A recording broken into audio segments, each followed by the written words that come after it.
नमस्कार, मी डॉक्टर कविता राणे. माझा कट्ट्यावर आपल्या सर्वांचं स्वागत. माझा कट्टा प्रेझेंटेड बाय क्विक हिल आणि Badhekar group, powered by Green Harvest, Bank of Maharashtra, Chandukaka Saraf jewellers, Chitale flavoured milk, Sudhir Mandke light house, Barwa skin therapy आणि सोनाई पशु आहार. सिनेमा म्हणजे भारतीय माणसाचा श्वास. मराठी माणसासाठी तर नाटक आणि सिनेमा असा दीर्घ श्वास. सिनेकलाकार हे या सिनेरसिकांचं खास प्रेम. मराठी सिनेमातील यशस्वी कलाकार असं म्हटलं की प्रामुख्यानं 3 मुद्द्यांची चर्चा होते. पहिला आणि सगळ्यात कळीचा मुद्दा म्हणजे तो कलाकार मराठीसह इतर भाषांमध्ये, विशेषतः हिंदीमध्ये किती आणि कसा प्रभावी आहे. राष्ट्रीय पुरस्कारांमध्ये त्या कलाकाराचं स्थान किती वर आहे आणि तो कलाकार सिनेमा वगळता सामाजिक मुद्द्यांवर किती आग्रही भूमिका मांडतो. प्रत्येक कलाकार यातल्या एक ना दुसऱ्या मुद्द्यावर आपली छाप पाडतोच पाडतो, पण यातल्या 3ही मुद्द्यांवर आपली खणखणीत छाप सोडणारा कलाकार मात्र विरळाच. आणि असाच एक हरहुन्नरी आणि चतुरस्त्र अभिनेता उपेंद्र लिमये आज माझ्या कट्ट्याचे पाहुणे आहेत. बॉक्स ऑफिसवर सुपरहिट ठरलेल्या ॲनिमल या सिनेमातील फ्रेडी पाटील ही उपेंद्र लिमये यांनी साकारलेली भूमिका सध्या सोशल मीडियावर प्रचंड चर्चेत आहे. जोगवा, मुळशी पॅटर्न अशा मराठी तर चांदनी बार, पेज 3 अशा हिंदी सिनेमांमधून त्यांच्या प्रभावी अभिनयाची ओळख मराठी, हिंदी प्रेक्षकांना तर झालीच झाली, पण दाक्षिणात्य सिनेमांमध्ये सुद्धा उपेंद्र लिमये यांनी प्रवेश केला. विशेष बाब म्हणजे उपेंद्र लिमये यांच्या भूमिका या त्यांच्या लांबीसाठी नाही तर खोलीसाठी ओळखल्या जातात. याच प्रतिभावान कलाकाराशी आज मनमुराद गप्पा मारूयात. उपेंद्रजी, खूप खूप स्वागत माझा कट्ट्यामध्ये. अरे, मला बोलवल्याबद्दल मंडळ आपला आभारी आहे.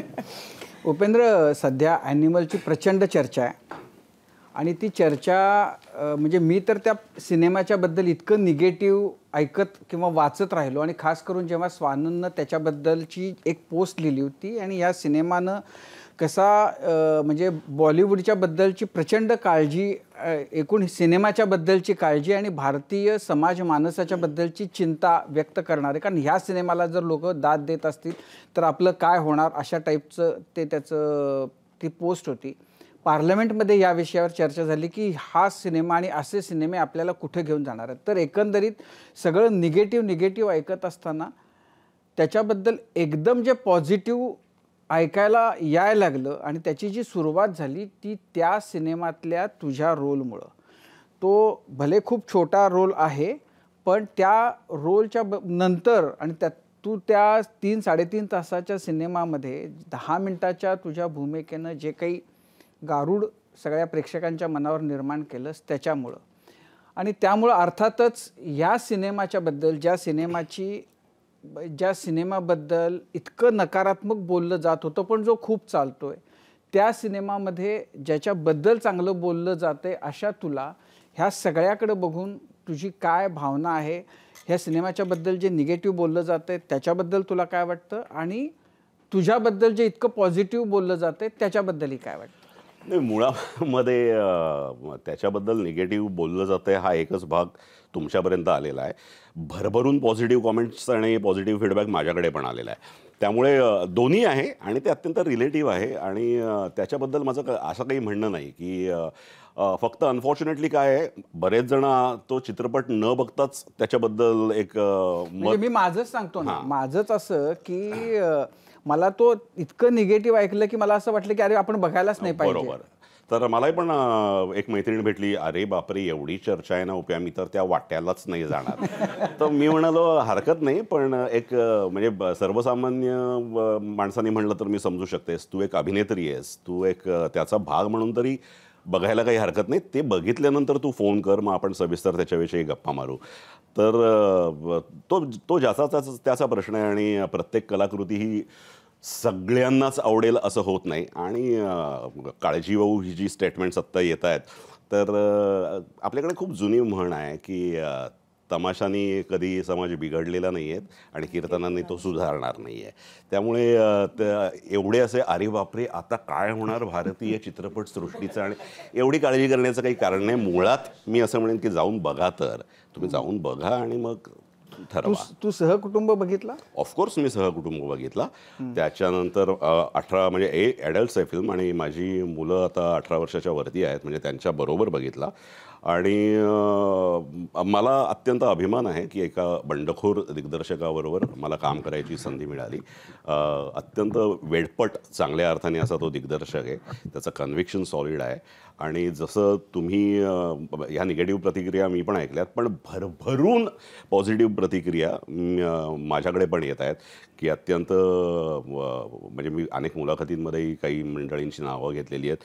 माझ्या क्षेत्रातल्या काही मंडळींना असं वाटतं की काळाच्या पुढे जाणारा सगळा हा थॉट आहे आणि ज्या पद्धतीचे चित्रपट आम्हाला हॉलिवूडचे चित्रपट ज्या पद्धतीचं एक त्या पद्धतीची भूक भागवत होते, ती पहिली हिंदी फिल्म आहे, ती अशा पद्धतीने प्रेझेंट झाली आहे.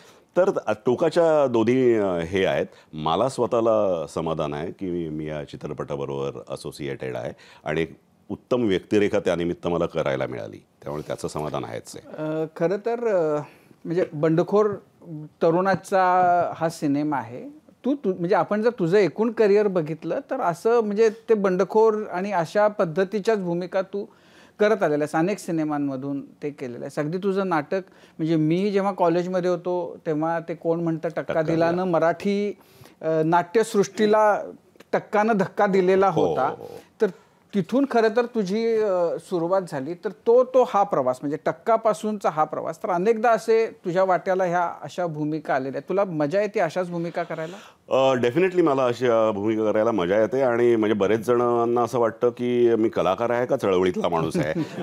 कारण की मुक्तापासून सुरू झालेला प्रवास असेल, मग मुक्ता असेल, तुया धर्म कोणचा असेल, कोण म्हणतं टक्का दिला असेल, जोगवा असेल, धग असेल, हे जे सगळे चित्रपट बघा किंवा अगदी मधुरचे जे विषय आहेत, चांदणीबार असेल, पेशरी असेल, ट्रॅफिक सिग्नल असेल, तर मला स्वतःला ॲज अ ह्युमन बिईंग एक माणूस म्हणून तो जो समाजातला विरोधाभास आहे तो माणूस म्हणून कायमच खटकत आलेला आहे आणि कलाकार म्हणून कुठल्या तरी कलाकृतीतनं त्याच्यावर भाष्य होणार असेल तर ते मला करायला आवडतं. जसं मी आत्ता म्हणालो की त्याने काही समाज परिवर्तन होत नाही, ते खूप रोमॅन्टिक आणि भाबडं आहे, पण एक कलाकार म्हणून आपण त्याला एक जस्टिफाय केलं आणि ऑडियन्सला पॉईंट ऑफ रिअलायझेशन म्हणजे जाणीवेच्या पातळीवर जरी त्या कलाकृतीने आणलं तरीसुद्धा मला वाटतं ते म्हणजे ते त्याचं सार्थक झालं असं आपण समजू शकतो. आणि अशा त्या पद्धतीच्या फिल्म्समध्ये काम करायला मला जास्त आवडतं. मेनस्ट्रीम म्हणजे कमर्शियलपेक्षा ऑफबीट या फिल्मचाच माझा प्रवास जास्त झालेला आहे. म्हणून अनेक जण म्हणतात ना की काहीतरी आता विषय निघतो, एक अति अप्रगत खेडं दिसतं, मग लगेच म्हणतात तरी उपयाला बोलवा कारण की माझ्या सिनेमांचे विषय साधारण त्या पद्धतीचे असतात.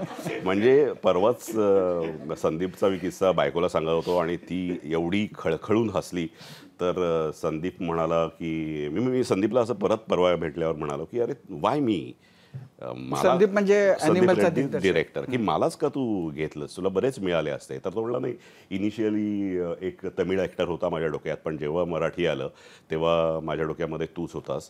कारण की मला सरकार राजमधलं काम तुझं खूप आवडलं होतं. जो बच्चन साहेबांसमोर तो एक ॲटिट्यूड कॅरी करू शकतो, तर तो ॲटिट्यूड कॅरी करणारा मला फ्रेडी दिसत होता तुझ्यामध्ये.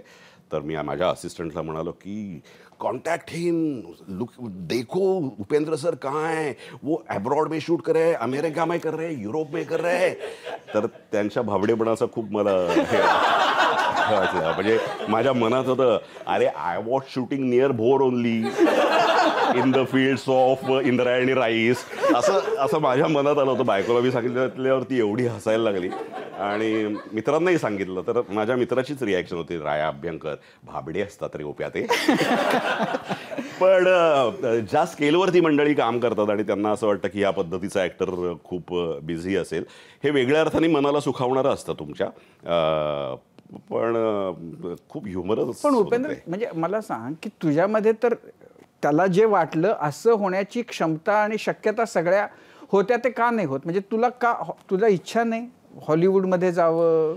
ॲब्सल्युटली नाही, आहेच की इच्छा, पण यू कॅनॉट प्लॅन इट. म्हणजे मला अगदी मुक्तापासून ते आत्तापर्यंतचा प्रत्येक चित्रपट ह्यातली कुठलीच भूमिका उपेंद्र लिमयांनी ठरवली नव्हती की ही मी करणार आहे. मला कलाकार म्हणून फक्त एवढंच वाटतं की you just try to give your best and try to perform your best. Do not plan anything. Rajiv Patil असतो, मधुर भांडारकर असतो, पटेल असतात, पालेकर असतात, संदीप असतो, ही सगळी मंडळी असतात तुमच्याकडे तुमचं काम बघणारे. ते तुमच्यावर विश्वास ठेवून तुम्हाला एखादी चांगली भूमिका देतात. तायप्पा हा माझ्यासाठी ड्रीम रोल झाला, पण तो रोल मी करू शकेल अशी शक्यता फक्त राजीवला वाटली होती. ते म्हणजे मी जर असं म्हणालो तर कलाकार म्हणून तुमच्या हातात फक्त उत्तम करत राहावं एवढंच असतं आणि माझं काम, चांगलं काम सेन्सिबल लोकांनी बघावं एवढीच मी एक आशा करू शकतो. पण हे मी ठरवलं होतं आणि त्यानंतर मी मुळशी पॅटर्न करायचं ठरवलं होतं, नंतर मग असं मी म्हणलं तर मी खोटं बोलतोय. असं काहीही नसतं, हे डेस्टाईन्ड असतं. मग ते मुलाखतीत छापायला वगैरे खूप छान असतं आणि त्यांच्या अभिनयाच्या कौशल्याच्या जोरावर आज ते इथपर्यंत येऊन पोचले वगैरे, ते सगळं बोलायला किंवा हे करायला छान वाटतं. यातल्या अनेक गोष्टी डेस्टाईन्ड असतात आणि तो नशिबाचा पण एक भाग असतो. म्हणजे रसिका जोशींनी जर का मला हट्टच केला नसता तर कदाचित मी मुंबईला आलोच नसतो. त्या मुंबईला एका नाटकानिमित्ताने मी येणं, तू खूप उशीर आलास मुंबईत. त्याशी नंतर माझं व्यावसायिक करिअर सुरू झालं आणि थिएटरमध्ये मी दोन्ही गोष्टी करत होतो. त्यामुळे प्रोफेशनली मी ॲक्टर म्हणून करिअर करायचं का डिरेक्टर म्हणून करिअर करायचं हे पण माझं फिक्स नव्हतं. कारण की मी आणि राजू पटेल अमोल वालेकरांच्या एका हिंदी फिल्मला असिस्टंट म्हणून काम करत होतो. तेव्हा माझा इंटरेस्ट असा होता की त्याच्यामध्ये नसीरुद्दीन काम करणार होता. तर नसीर माझा अत्यंत फेवरेट ॲक्टर.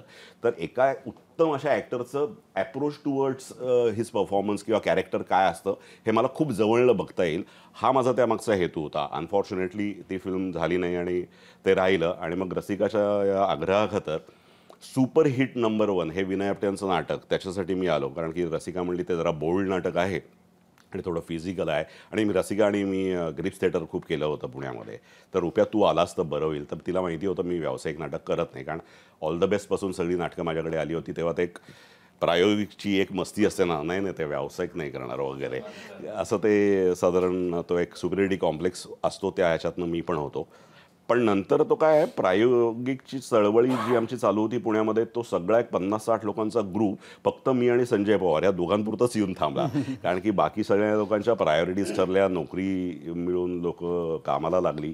आम्ही मात्र त्याच रोमॅन्टिसिझममध्ये होतो. तर मग म्हटलं की त्या निमित्ताने मग मी सुपरहिट नंबर 1च्या निमित्ताने आलो.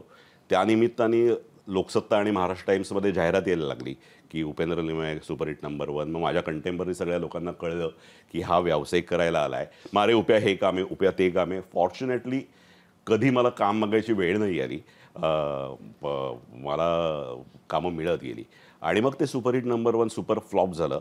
पण विनय आपटे एक अत्यंत राजा माणूस, म्हणजे व्यावसायिकमध्ये अनेक मोठी नावं आहेत आज हिंदी मराठीतली, ज्यांचा डेब्यू म्हणजे अगदी महेश मांजरेकरपासून सचिन खेडेकरपासून सुनील बर्वेपासून किती नावं, सगळे वेगवेगळ्या टाईपचे ॲक्टर्स आहेत, सिद्धार्थ जाधवपर्यंत अशा अनेक मंडळी ज्यांचा व्यावसायिक डेब्यू सरांकडे झाला.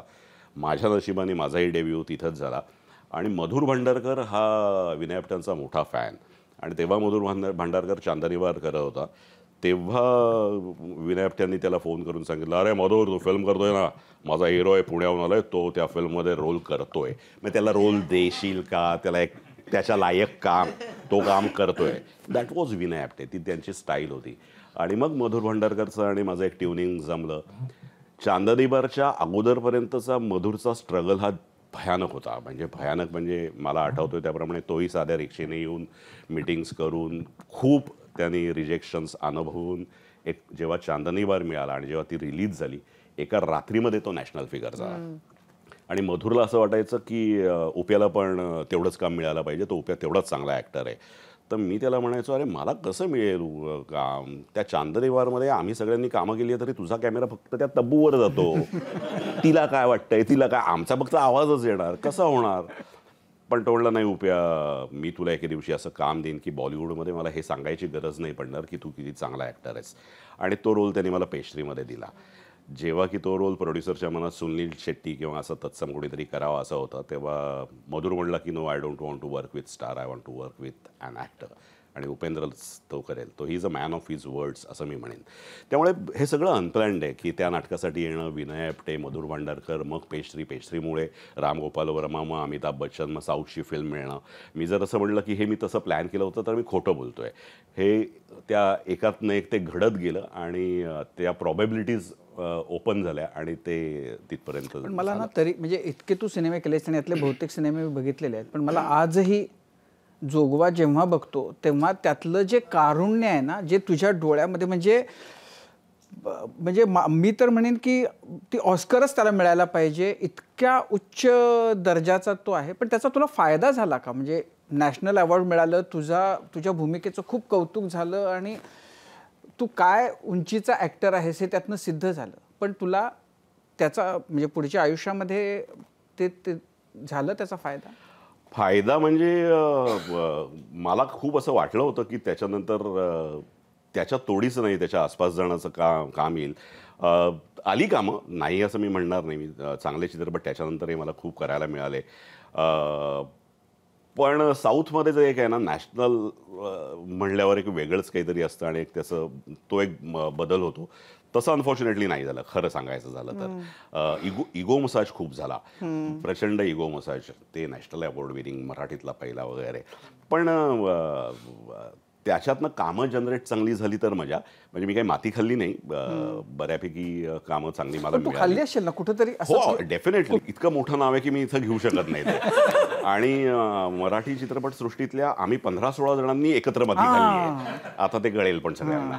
त्यामुळे असं ते होतंच.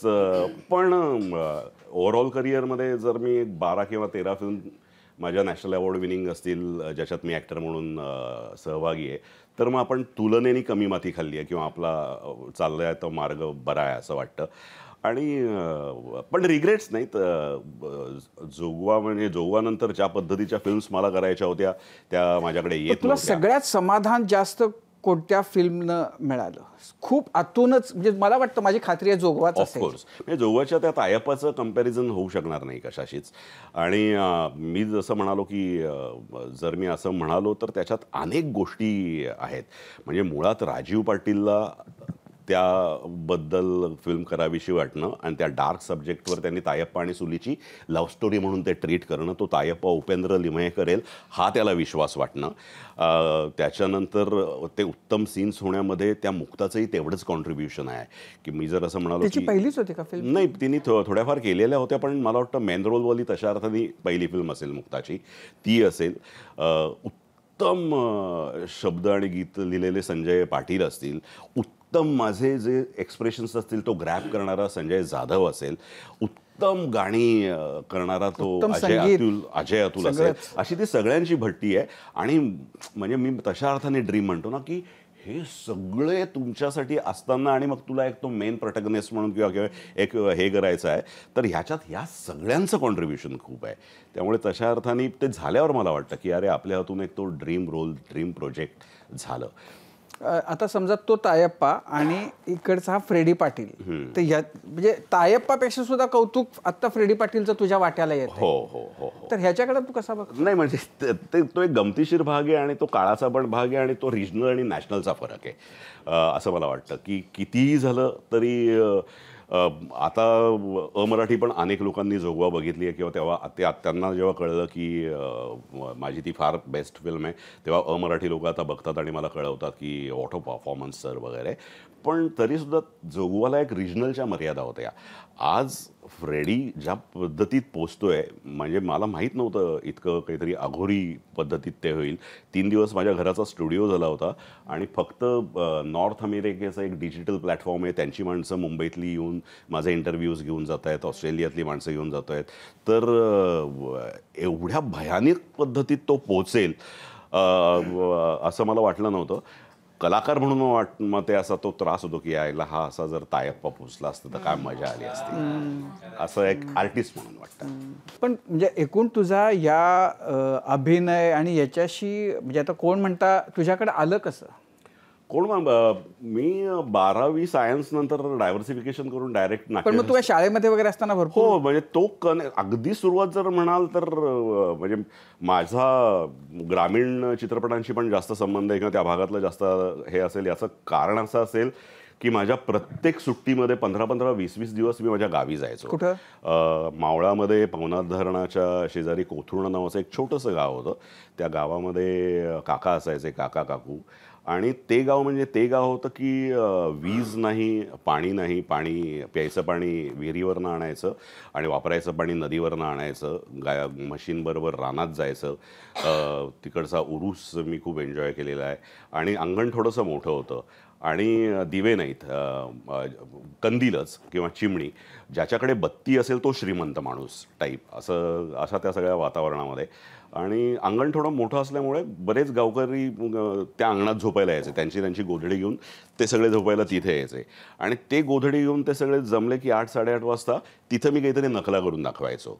मला वाटतं ती पहिली सुरुवात असेल किंवा तो माझा पहिला ऑडियन्स असेल. तुझा आवाज त्यावेळेला कसा होता? नाही, आवाज माझा ॲब्सोल्युटली फुटला नव्हता. इंग्लिश स्कूल टिळक रोडमध्ये जेव्हा मी मुलांची मला त्रास आहे की तू लहान असताना आईशी बोलताना नाही, ॲब्सोल्युटली नाही.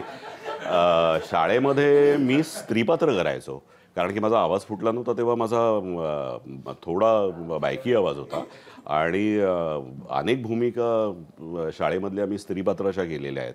पण तो फुटला, तो असा फुटला. काय कोणतं व्रत केलं होतं की असा म्हणजे कुणालाही हेवा वाटावा असा आवाज? मामाचा माझा अगदी असा आवाज होता कारण की बऱ्याच वेळा मी आजीला भेटायला गेल्यावर तिला वाटायचं मामाच आलाय कारण की मामाचा माझा आवाज असा होता. पण तो गिफ्टेड आहे म्हणजे त्याच्यासाठी मी काहीच केलेलं नाही. पण तो मला वेगवेगळ्या भूमिकांसाठी चांगला वापरायला मिळतो. संदीपचा आवाजाच्या प्रेमात इतका आहे. तो मला म्हणाला की your character has a voice, let me use this. त्यामुळे ही पहिली फिल्म आहे जी मी तेलुगूमध्ये डब पण केलेली आहे. डायलॉग तूच म्हटले? हो, म्हणजे म्हण बरं एखादा. हाँ, म्हणजे हु इज द मेन गाय, पागल हो गई हमारी टीम, पिच्चो लाइपो मारुमा टीम अंथा. प्राणालू तियाटानिके ईवी पुट्टाई, जान लेना ही उनका काम आहे टाईप सारखं ते असं ते सगळं होतं. पण मजा आली. पूर्वी पण मी ते तमिळमध्ये पण एकदा केलेलं होतं. पण ही पहिली फिल्म आहे जी मी तेलुगूमध्ये डब पण केली. तर आपण बोलत होतो तुला कोण म्हणता कसं मिळालं टक्का? तर तिथे गेल्यानंतर परिचय पुणे हे संजय पण तू परिचय मध्ये कसा गेलास? परिचय माझ्या कॉलेजच्या दिवसांमध्ये आधीची, कारण सवाई गंधर्वला एक समांतर असा एक युवोन्मेष नावाचा दर्जेदार कार्यक्रम परिचय करायची आणि परिचयमध्ये सुबोध पंडे होता. आणि मग सुबोध पंडे विद्यापीठात असताना सुबोध, मी, अभय गोडसे आणि संजय पवार आम्ही असे चौघं एका नाटकाच्या निमित्ताने एकत्र आलो आणि मग ते तिथं आम्ही परिचयचा नाट्य विभाग सुरू केला आणि पुढची 8-10 वर्ष मग that was the best phase of my life असं मी म्हणेन की रोज झपाटल्यासारखं नवीन विषय. आणि संजय पवारची पण ओळख माहिती आहे सगळ्यांनाच. त्यामुळे एक सोशो पॉलिटिकल कंटेम्पररी घणाघात घालणारे विषय आम्ही मध्ये नॅशनल नेटवर्क असेल हे असेल अशा अनेक एकांकिका करत कोण म्हणतं टक्का दिला हे आमचं पहिलं नाटक. आणि तशा अर्थाने मैलाचा दगड ठरलेलं ते नाटक निळू फुल्यांमुळे त्याचे महाराष्ट्रभर आम्ही त्या काळात 200पेक्षा जास्त प्रयोग करू शकलो असं. त्याच्यानंतर पु ल देशपांड्यांनी प्रचंड कौतुक केलेलं नाटक. आणि आपल्याकडे ते एक असतं ना, एखाद्या कलाकृतीचं पुलंनी कौतुक केलं आहे की मग बघायला हरकत नाही टाईपवाला एक जो ऑडियन्स असतो ना, पण मनाला अंतर्मुख करणारे नाटक. तेव्हा तू जेमतेम 20-22 वर्षांचा, 20-21 वर्षाचा असेल. पण ते पहिलं नाटक ज्यांनी एक प्रायोगिक रंगभूमीवरचा बरा कलाकार म्हणून मान्यता दिली. त्याच्या जस्ट आधी 25 वर्ष पुरुषोत्तमला झाली होती. त्या वर्षीचा मी बेस्ट ॲक्टर होतो आणि त्याच्या पुढच्या वर्षी मी पुरुषोत्तमचा बेस्ट डिरेक्टर होतो. त्यामुळे ती तशी एक ओळख झाली होती. आणि त्या बॅकड्रॉपवर पहिलं आलेलं नाटक कोण म्हणतं टक्का दिला, ज्यांनी संजय, सुबोध, मी, अभय आम्हा चौघांनाच एक तशा अर्थाने चांगली मान्यता मिळाली. संस्थेला एक मान्यता मिळाली. पुढे संगीत नाटक अकॅडमीची फेलोशिप आम्हाला मिळाली. आणि मग तो एक 8-10 वर्ष ती प्रायोगिक रंगभूमीवरची अत्यंत झपाटलेली, खूप तुमच्यामध्ये सुपिरियरिटी कॉम्प्लेक्स भरणारी अशी पण होती. कारण की आपण करतोय ते सॉलिड, आपण सॉलिड, या बॅटचे आपण सगळ्यात सॉलिड, असा एक तो कॉम्प्लेक्स मुळे सुद्धा असेल की त्या काळात जी व्यावसायिक नाटकांची ऑफर झाली असेल त्या मी नाही केल्या. ऑल द बेस्ट, अरे ऑल द बेस्टपेक्षा माझा टक्का बरं आहे टाईपसारखा ती एक मस्ती असते ना. आणि मग जेव्हा प्रायोगिकवरनं व्यावसायिकला शिफ्ट व्हायचा विचार केला तेव्हा मी असं म्हणालो की ही जी मस्ती आपण प्रायोगिकमध्ये केलेली आहे ही जर खरीच त्या लायकीची असेल तर मी व्यावसायिकला स्वतःला सिद्ध करून दाखवीन, नाहीतर तुझ्या लिमिटेशन्स तू मान्य कर, असं मी स्वतःला बजावलं होतं. आणि मग पुन्हा व्यावसायिकला येताना बेगर हॅज नो चॉईस तसं असतं ना, की मग तेव्हा फक्त काम, जो विचारेल काम करणार का त्याच्याकडे काम करायचो मी. 700-800 रुपये पर डेतनं ते काम सुरू झालं असेल टेलिव्हिजनचं. आणि मला एवढंच माहिती होतं आपण येईल ते काम करूया. कुठलाही वाईट सेटअप असेल आणि मी काम बरं केलं तर ते नोटिसेबल होईल आणि त्याच्यातनं बऱ्या कामाची शक्यता निर्माण होईल. त्यामुळे सुरुवातीला अजिबात चूजी नव्हतं, जे येईल ते काम केलं. आणि मग एक पोझिशन अशी तयार झाली की मग मला पाहिजे त्या पद्धतीचंच मी काम करेन. पण हे करताना म्हणजे आपल्याला अभिनय आवडतो, आपल्याला दिग्दर्शन करायला आवडतं, तर मग त्याचं फॉर्मल शिक्षण घेण्यासाठी म्हणजे NSD असेल किंवा FTI पुण्यातच होतं. हो, ललित कला तर सुरू ललित नव्हतं. कला नाही, मी ललित कलाचा विद्यार्थी. अच्छा, पण मग तू नाही, पण ते मध्ये तू ते मासकॉमचं जे आहे हो. तर ते करावं असं का वाटतं? कारण एडिटिंग पण करायचं होतं. हो, नाही मी नाट्यशास्त्र जेव्हा मी केलं तेव्हा नंतर आळेकर बिळेकर आल्यानंतर त्याला एक खूप चांगलं स्वरूप आलं. आणि अशा कुठल्याही कोर्सेसच्या पहिल्या ज्या बॅचेस असतात त्या कशा बळी जातात ना, त्यातला शहीद मी आहे. कारण की माझ्या वेळेला बॉटनीचे एक प्राध्यापक, त्यांचे 2 आकाशवाणीला गायनाचे कार्यक्रम झाले होते म्हणून ते आमचे ऑनररी कोऑर्डिनेटर होते. अशा ललित कला केंद्राचा मी विद्यार्थी आहे की ज्याच्यातनं पासआउट झाल्यावर मला वाटायचं की आपण 12वीच पास आहोत, कारण की काहीच हे नव्हतं. आणि मग तेव्हा नुकतंच मासकॉमचं, म्हणजे मी जेव्हा मासकॉममध्ये पदव्युत्तर शिक्षण घेतलं तेव्हा भारतातली ती एकमेव युनिव्हर्सिटी होती जी मासकॉममध्ये पदव्युत्तर शिक्षण देत होती. आणि मग थिएटर, ऑडिओ व्हिज्युअल, मग ते कनेक्टेड होतं एकमेकांशी म्हणून. आणि म्हणून मग तिकडे ॲडमिशन घेतली. कारण की ऑडिओ व्हिज्युअल आणि टेलिव्हिजन आणि म्हणजे त्या माध्यमांमध्ये इंटरेस्ट होता. म्हणजे माझाच एक बॅचमेट आज ABPमध्ये अनेक वर्ष काम करतो, अजय भावे, तर त्याच्याच बॅचचा मी, ज्या आम्ही एकत्रच मासकॉम केलं. त्यामुळे आपण गोल्स असे काही नव्हते. रोमॅन्टिसिझम होता, त्यात लग्न करून ठेवलेलं होतं पार्ट 1ला असतानाच. लग्न केल्यानंतर मी आणि बायको दोघंही डबा घेऊन कॉलेजला जायचो. ती मेडिकल सेकंड इयरला होती, मी पार्ट 1ला होतो. आणि प्रॅक्टिकल कमी आणि रोमॅन्टिसिझमनी ओतप्रोत भरलेलं आयुष्य होतं. भयानक होतं ते सगळं. आता बघितलं की गंमत वाटते, हसू येते सगळं. खरं तर आता तुमच्या त्या मुलाखतींचा विषय झाला. आम्ही थोड्या वेळापूर्वी कट्ट्यावर बसायचो म्हणून थोडं बघत असताना एक मीम पाहिला की 3 मिनिटाच्या रोलसाठी 30-30 मिनिटाच्या मुलाखती देणारा मी, आणि असा गॉगल लावलेला तुमचा फोटो पाहिला. आणि मग त्याच्यानंतर तो साऊंड जो आहे त्याच्यात काढलेला, जो आता खूपच फेमस झालेला आहे तो, म्हणजे ते सगळं ठरलेलं होतं, तशा पद्धतीने ते कॅरेक्टर जाणार. कारण त्याच्यात वेगळे पण जे आहे की त्याचं वागणं, त्याचं बोलणं, त्याचा तो साऊंड काढणं, हे सगळं नाही, हे स्क्रिप्टमध्ये नव्हतं. One of the most interesting directors I have worked with, that is Sandeep Reddy वांगा. कारण काही डिरेक्टर असे असतात ना, माझ्या डोक्यामध्ये हे कॅरेक्टर असं दिसतंय, मी सांगतो तसंच कर, की मग तेव्हा काही कलाकार म्हणून चॉईस उरत नाही. काही डिरेक्टर असं असतात, माझ्या डोक्यामध्ये हाफ रेडी असा दिसतोय, त्याची कॅरेक्टरिस्टिक्स ही आहेत, तुला काय सुचतंय. तर मग अशा वेळेला काम करायला खूप मजा येते. मग बिफोर शूट त्याच्या व्हॅनिटीमध्ये त्याच्या क्रिएटिव्ह टीमबरोबर ज्या सगळ्या डिस्कशन्स झाल्या होत्या, तर त्याच्यातनं हे सगळं सुचत गेलं. म्हणजे तो जो आवाज आहे तर तो टुकटुक ते खूप गाजलं. ते मी त्याला करून देते की स्क्रिप्टमध्ये लिहिलेलं नव्हतं, मी त्याला तो करून दाखवलेला किस्सा होता. माझ्या वडिलांचा किस्सा होता. म्हणजे माझे वडील अत्यंत स्ट्रिक्ट होते आणि एकत्र कुटुंब पद्धत, सदाशिव पेठेतलं टिपिकल वातावरण आणि वडिलांचा होल्ड, आणि आम्ही सगळे चुलत भाऊ आणि मी, माझा भाऊ, आम्ही प्रचंड घाबरायचो. आणि वडील काय करायचे ते अकाउंट, त्यांचं काही कला ह्याच्याशी काही, ते अत्यंत अकाउंट्स क्षेत्रामध्ये ते होते. डिसिप्लिन आणि एक शिस्तबद्ध आयुष्य जगावं अशा ह्याच्यातले ते होते. आणि आम्ही मुलांनी मूर्खपणा केला की ते झापायचे आहे आम्हाला. आणि मी त्याला, संदीपला म्हणालो की अत्यंत असा जेव्हा स्ट्रिक्ट माणूस लहान आम्हाला नक्कल करून दाखवाय, ह्याच्या गरज होती का, कशाला वागलास असा, असं करून तर ते नक्कल करायचे ना, तर त्याच्यात गंमत वाटायची. तर संदीपला मी म्हटलं की तसं आपण ते करून बघूया इथे, की मला ते तसं सुचतंय की सिच्युएशन सिरियस आहे, तो काही ह्युमर, तो सिच्युएशनमधला आहे, तो काय कॉमेडी पंच मारतो असा पंच नाही आहे तो. तर त्याला म्हटलं की मग त्याला करून दाखवलं. मग त्याला ते प्रचंड आवडलं. ते आवडलं म्हणजे एवढं आवडलं की तो सीन केल्यानंतर लंच ब्रेकमध्ये असिस्टंट आला आणि मला म्हटलं की सर 2 मिनटं सेटवर या. तर मी म्हटलं अरे ब्रेक झालाय ना, जेवतो ना. तो म्हटलं नाही, 2 मिनटं गंमत बघा. तर निम्मा सेटवर निम्मी लोक टुक एवढंच करत होते. तर एवढं ते वर झालं. पण ती संदीप बरोबर किंवा ते सगळे मराठी शब्द जे आहेत ते सगळे त्यांनी मला ॲटिट्यूड दिला होता आणि मी त्याला त्या मराठी शब्द पेरत गेलो. किंवा अगदी आता टेक होणार त्याच्या आधी मला तो आत्मनिर्भर शब्द सुचला होता. मी म्हणलं की त्या शब्दाला जे ग्लॅमर आहे सध्या ते आपण इथे वापरूच, कारण की हे विथ द कंटेंट जातं.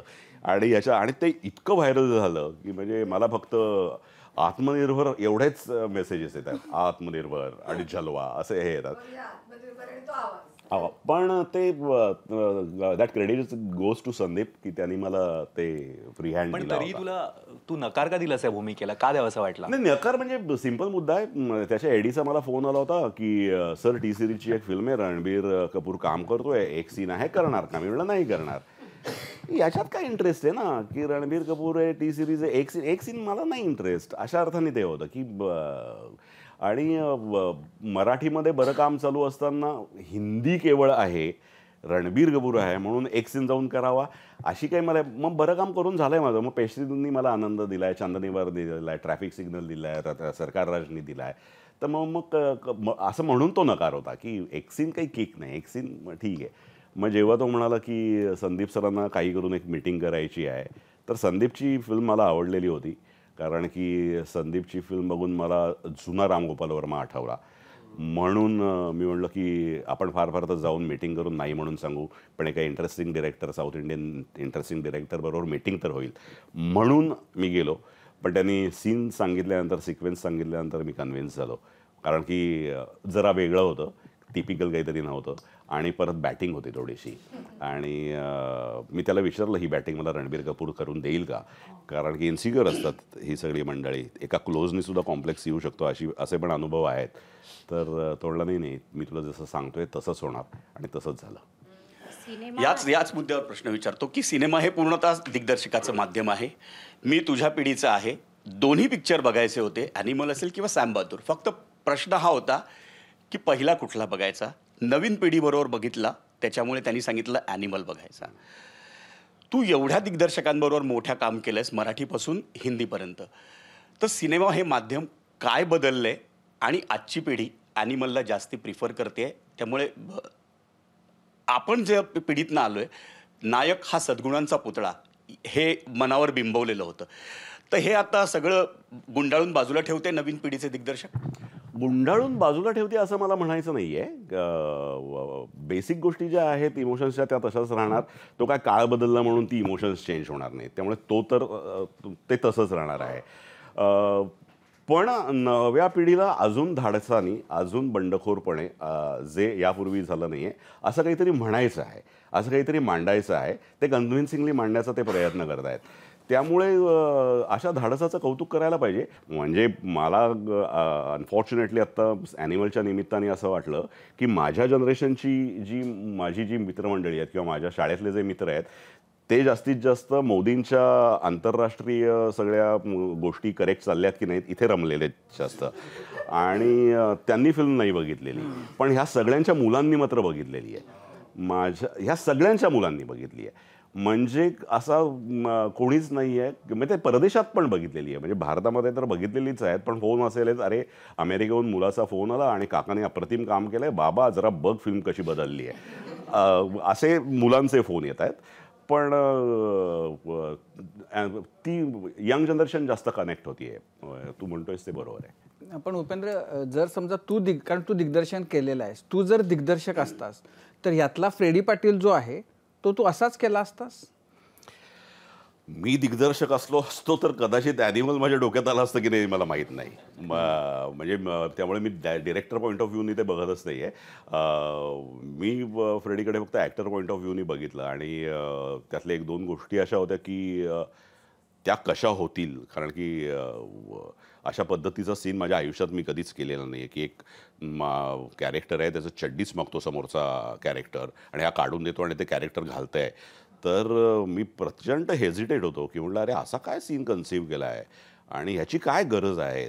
तर तो म्हणला की प्लीज डोंट वरी, माझ्यावर विश्वास ठेव, स्क्रीन प्लेमध्ये मी ती जागा केलेली आहे आणि इट विल बी जस्टिफाईड. आणि ते जस्टिफाय होतं. आणि मी म्हटलं रणवीर करणार आहे का, तर तो म्हटला हो, तो कन्व्हिन्स्ड आहे. आणि one of the finest actors I have worked with, किंवा most grounded superstar I have worked with. ज्या पद्धतीने तो सरेंडर झालेला आहे त्या भूमिकेला, ते बघण्यासारखं आहे. आणि बऱ्याच वेळ काही स्टार्सबरोबर मी केलं आहे काम, ते सेटवर यायच्या आधी त्यांचा एक ॲटिट्यूड येतो, मग स्टान्स येतो, मग पोज येतो, आणि त्याच्यानंतर आपल्याला ॲक्च्युअली तो माणूस दिसतो. पण रणबीरच्या बाबतीत बोलायचं झालं तर इतका ग्राउंडेड, इतका सिम्पल, इतका साधा, आणि डिरेक्टर्स ॲक्टर की त्या 3 दिवसामध्ये मी त्याला कधीही या ऐसा क्यू, ये करना ही चाहिए का, मेरे दिमाग में क्या है, असं काही नाही. संदीप ऐसा चाहिए, ऐसा, ओके, ये ओके आहे ना, ओके, इतका सरेंडर्ड होता तो. रणबीर विषयीच विषय निघालाय म्हणून प्रश्न त्याच विषयी आहे. गेल्या काही सिनेमांमध्ये रणबीरवर संजूचा फार इम्पॅक्ट दिसतोय किंवा संजूच्या इम्पॅक्टमधून आता रणबीरला बाहेर काढणं गरजेचं आहे असं ज्येष्ठ अभिनेता म्हणून तुम्हाला वाटतं?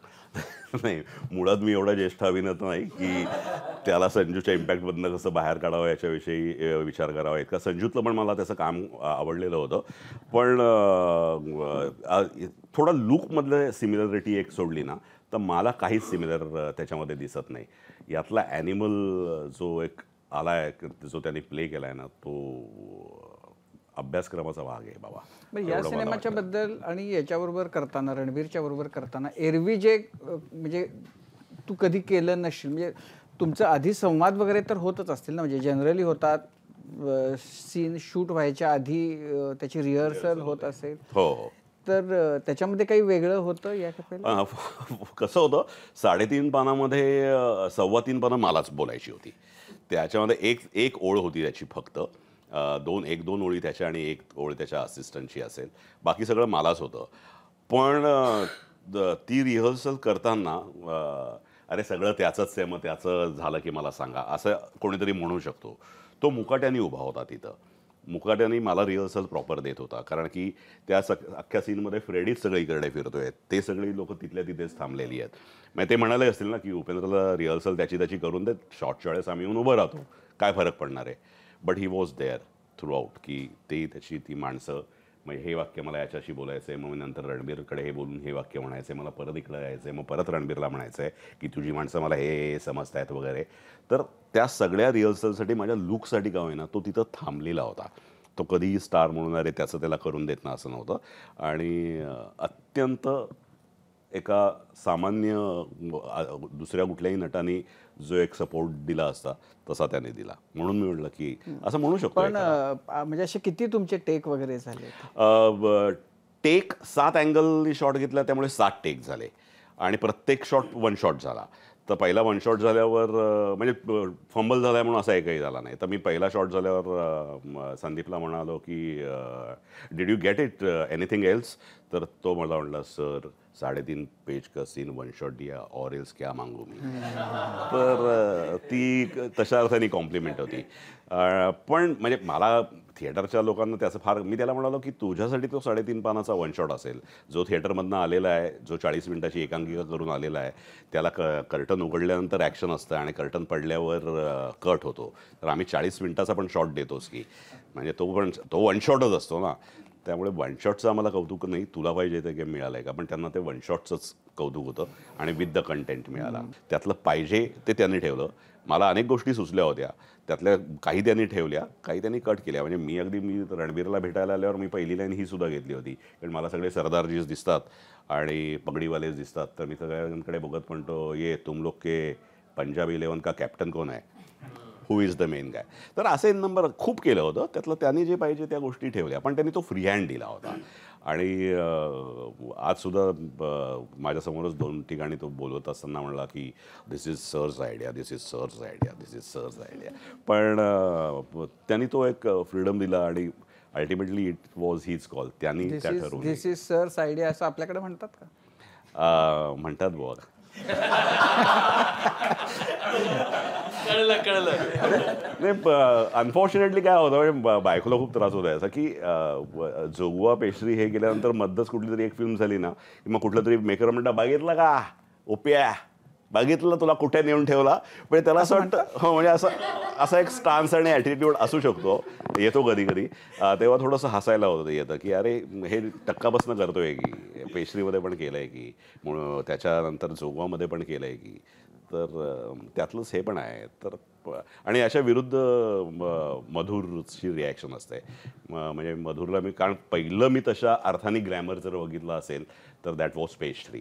कारण पेस्ट्री परत तोच फरक की एखादी रिजनल फिल्म आणि नॅशनल फिल्मला ज्या पद्धतीत रिसीव्ह केलं गेलं, तर मी मधुरला अगदी थँक्स करण्यासाठी फोन केला की अरे मधुर, म्हणजे मी दिल्लीला गेलो आहे, मी भारतात कुठेही गेलो तरी ते त्यातला इन्स्पेक्टर वर्क झाला होता आणि रिसीव्ह झालं होतं. म्हणजे नॅशनल अवॉर्डला मी आणि राजीव नॅशनल अवॉर्डच्या आदल्या रात्री संध्याकाळी आम्ही ढाब्यावर जेवायला जाऊ म्हणून आम्ही ढाब्यावर गेलो. त्या ढाब्याच्या मालकाने पैसेच घेतले नाही, कारण की तो पेस्ट्रीचा फॅन होता. तर ज्या पद्धतीत ते झाल्यावर मी मधुरला एकदा फोन केला आणि म्हणालो त्या काळामध्ये की अरे Madhur, thank you very much, you made me this. तुझ्यामुळे मला हे सगळं एवढं रिसीव्ह झालं. तर त्यावर मधुरची रिॲक्शन अशी होती, नाही Upen, it is not me, it is your performance, thank you very much, माझ्या फिल्ममध्ये तू इतकं छान काम केलंस. तर असा तो फरक असतो काही काही मंडळीतला. पण थोडंसं मागं पुन्हा जाऊया. जोगव्याच्या आठवणी आणि राजीव पाटीलचं असं अचानक निघून जाणं तुझ्या आयुष्यातून, काय होतं ते? Big loss. म्हणजे ते मी शब्दातच सांगू शकत नाही. कारण की मित्र म्हणून तर नुकसान झालंच, पण मेकर म्हणून इंडस्ट्रीचं केवढं नुकसान झालं. ज्या माणसाने एक जोगवासारखी फिल्म दिली त्यांनी पुढे जाऊन मराठीमध्ये आणि हिंदीमध्ये, आणि जो आत्ता काळ झालेला आहे आज, जर आपण बघाल तुम्ही तर साऊथचे गावातली असे ते डिरेक्टर्स आहेत. जर आपण रूटेड असे डिरेक्टर्स आहेत आणि जे एक संपूर्ण जगावर छाप सोडणारी मगाशी आपण बोलताना कंताराचा विषय निघाला, तर अशा पद्धतीच्या कलाकृती देण्याची ताकद असलेला एक डिरेक्टर. आणि व्यक्तिगत नुकसान मित्र म्हणून राहायचं आहे. सिनेमाबद्दल खूप बोलतोय, पण ज्या नाटकातून तू पुढे आलास ते नाटक मागे का पडलं? म्हणजे आजही जरी तू कमर्शियल सिनेमे करत असशील तर एखादं समांतर नाटक वगैरे करू शकतोस, नाटक मागे का पडलं? नाही, मागं नाही पडलं. पहिली 10-12 वर्ष फक्त झपडल्यासारखं नाटकच करत होतो. आता काय आहे की आता कामाच्या प्रॉबॅबिलिटीज एवढ्या सगळ्या वाढलेल्या आहेत आणि हे सगळं झालेलं आहे. त्यामुळे आत्ता नाटक कसं आहे ते मी कधीही करू शकेन. पण समजा उद्या काहीतरी साऊथमधलं एक चांगलं काम आलं आहे किंवा हिंदीमधलं एक चांगलं काम आलं आहे, तर ते सोडून नाटक करण्याचा रोमॅन्टिसिझम मला परवडणारा नाही आहे. म्हणजे प्रामाणिकपणे सांगायचं आलं तर मग तसं कुठलं तरी नाटक मी निर्माता म्हणून आणि कलाकार म्हणून काम करीन की ज्याच्यामध्ये मी आज वर्षाला 3-4 नाटकांना मी नाही म्हणतो. याचं एकमेव कारण असं असतं की ते नाटक येणार, तो निर्माता पैसा लावणार, ती एक टीम माझ्याबरोबर काम करणार आणि मला एक 6 महिन्याचा प्रोजेक्ट मिळाला, ते म्हणणार आता पुढचा प्रयोग 6 महिन्याने करू. तर हे अत्यंत अनप्रोफेशनल आहे असं मला वाटतं. त्यामुळे मग जर उद्या जर मी केलंच नाटक तर मी कलाकार आणि निर्माता म्हणून करीन की ज्या लोकांची जबाबदारी ॲज अ निर्माता म्हणून पेलण्याची ताकद माझ्यामध्ये असेल. पण माझ्या रोमॅन्टिसिझमसाठी मी त्यांना वेठीस धरणं बरोबर नाही, म्हणून नाटकाचा रोमॅन्टिसिझम सध्या परवडणारा नाही. ॲनिमल पार्कमध्ये फ्रेडी पाटील दिसणार आहेत का? कारण ज्या पद्धतीने या भूमिकेला लोकप्रियता मिळाली आहे तर शक्यता आहे. परवाच संदीप भेटला होता आणि तो मला म्हणला की फ्रेडी सर अभी देखो फ्रेडी ॲनिमल पार्क में क्या करता है, असं फक्त तो म्हणाला आहे मला. म्हणजे दिसणार आहेत तुम्ही. आणि तो आपण जरा आणखीन इंटरेस्टिंग आणि जो फीडबॅक आहे तो बघता आपण आणखीन तो जरा हे करूया असं त्यांनी एका इंटरव्ह्यूला बोलला आहे तो. पण माहीत नाही, असेल तर मजा आली तर करूया. तू म्हणतोस त्याप्रमाणे ओल्ड वाईन ही काळानुरूप आणखी चांगली लागत जाते. बॉबीचं पण तसंच झालंय. बरेचसे कलाकार हे 40 नंतरच खुलतायत असं दिसतंय सध्या. 40 नंतर जरा सिरियस झाला असेल तो असं वाटतंय मला. नाही, पण तो मस्त माणूस मस्त आहे. आम्ही एकत्र खूप क्रिकेट खेळलो आहे. बॉबी उत्तम क्रिकेटर आहे आणि CCLमध्ये आम्ही, तो बॉलिंग करतो आहे आणि मी बॅटिंग करतो आहे, अशा आम्ही मॅचेस खेळलो आहे गहुंजे स्टेडियमला. माणूस पण तो खूप छान आहे आणि याच्यात त्याला एक काय म्हणू एक ऑथरबॅक कॅरेक्टर बेसिकली मिळाला असं. आणि म्हणजे तो त्याचे इंटरव्ह्यूज आणि हे जर बघितलं तर इमोशनल झाला एकदम असा की तो त्याला म्हणजे संदीपला तर म्हणलं की आयुष्यात मला इतक्या पद्धतीत प्रेम आणि माझं कुठलंही कॅरेक्टर किंवा परफॉर्मन्स असा रिसीव्ह झाला नव्हता. आणि एवढा मोठा रोल नाही आहे त्याचाही, 20-25 मिनिटाचा रोल आहे, पण हिरो म्हणून जे वर्क झालं नाही ते म्हणून वर्क झालं असं त्याचं म्हणणं आहे. गप्पा थांबवाव्याशा वाटत नाही आहेत, छान सुरू आहेत. पण तुम्ही म्हणालात की विचार करून मी काही भूमिका केल्यात असं नाही आहे, जे आल्या त्या मी केल्या.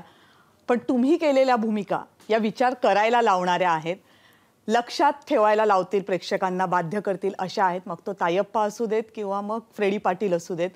त्यामुळं रसिकांना, प्रेक्षकांना तुम्ही भरभरून दिलेल्या आहेत. आज कट्ट्याच्या निमित्तानं तुमच्या बालपणापासून ते तुमचं नाटक, नाटकापासून सिनेमा आणि सिनेमापासून आत्ताचा फ्रेडी पाटील इथपर्यंतच्या सगळ्या गप्पा अगदी मनमुराद मारता आल्यात.